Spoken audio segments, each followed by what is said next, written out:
covoiturage plus facile, plus flexible et plus sécurisant.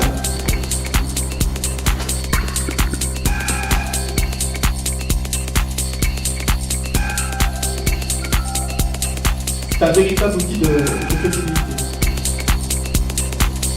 Dans le futur, on doit pouvoir organiser la mobilité. Un rapport au territoire lorrain qui est extrêmement intéressant. Donc il s'agit d'avoir et de développer des systèmes dynamiques qui vont accompagner des mobilités très réduites et très immédiates, et probablement que Covivo est une des bonnes réponses à cela. C'est une idée en fait qui a germé un peu dans la tête de Mathieu Jacot, qui finalement il a fait le constat simple de dire que voilà, on circule sur une route, on est souvent seul dans notre voiture, et puis comment on pourrait finalement s'arranger, communiquer ensemble pour pouvoir dire finalement diminuer ce flux et covoiturer. Et alors avant il existait différentes technologies, la CB, etc. Et puis aujourd'hui avec les nouvelles technologies, il y a un champ qui s'ouvre, notamment avec le GPS pour pouvoir, et puis les téléphones portables, pour pouvoir communiquer entre voitures ou communiquer finalement avec un piéton qui se trouverait sur le côté de la route. Je reçois un message de Véronique qui me dit je veux partir de Pompée, donc c'est sur ma route en fait, et je voudrais être déposé à Metz. Je valide Véronique.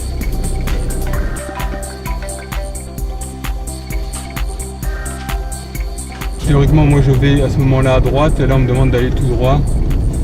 Le détour est estimé à 500 mètres. Voilà, donc là on arrive à l'adresse indiquée. Une personne qui me fait signe. Bonjour. Bonjour, vous êtes Véronique? Oui. Parfait, montez. Alors l'inscription est gratuite, c'est très simple. Ensuite, vous avez juste à mettre, alors c'est l'aspect sécurisant du site, vous avez des porte-monnaies électroniques. Via votre carte bleue, vous déposez finalement une somme sur ce porte-monnaie-là, qui est débitée au fur et à mesure, en fonction des kilomètres que vous partagez avec l'autre personne. Clairement, le covoiturage, les avantages, on les connaît, hein, c'est un avantage déjà écologique, puisqu'on utilise une voiture en moins, donc finalement, c'est des tonnes de CO2 économisées. Il y a l'aspect aussi, l'aspect économique, puisque en fait, il y a un partage de frais entre personnes dans la voiture, donc là aussi, dans la période actuelle, ça peut être intéressant. Et puis, il y a toute la problématique aussi de lien social dans une voiture. Vous communiquez avec vos collègues, et donc vous allez ensemble au travail, vous allez ensemble voir un concert, etc. Vous communiquez sur ce concert-là, et vous échangez dans la voiture. Le site internet sera un site de covoiturage avec quelques améliorations techniques, notamment un peu plus de sécurité et de flexibilité. Sur le site internet, on a des éléments en fait pour créer un réseau social. On peut sécuriser une prise en charge grâce à des codes mis sur les boîtiers GPS qui sont dans les voitures. Et puis on peut localiser les gens, quoi.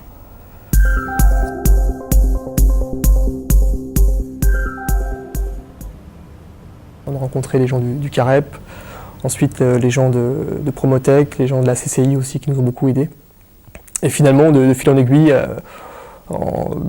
l'aventure devient plus facile finalement parce qu'on rencontre des gens qui nous appuient, quoi.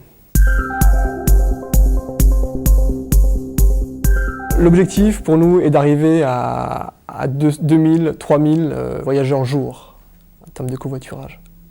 On fait appel à l'ensemble des Lorrains, à l'ensemble des collectivités, à l'ensemble des entreprises qui souhaitent travailler un peu sur les déplacements dans le domaine du développement durable pour pouvoir créer une zone pilote en Lorraine pour essayer le système.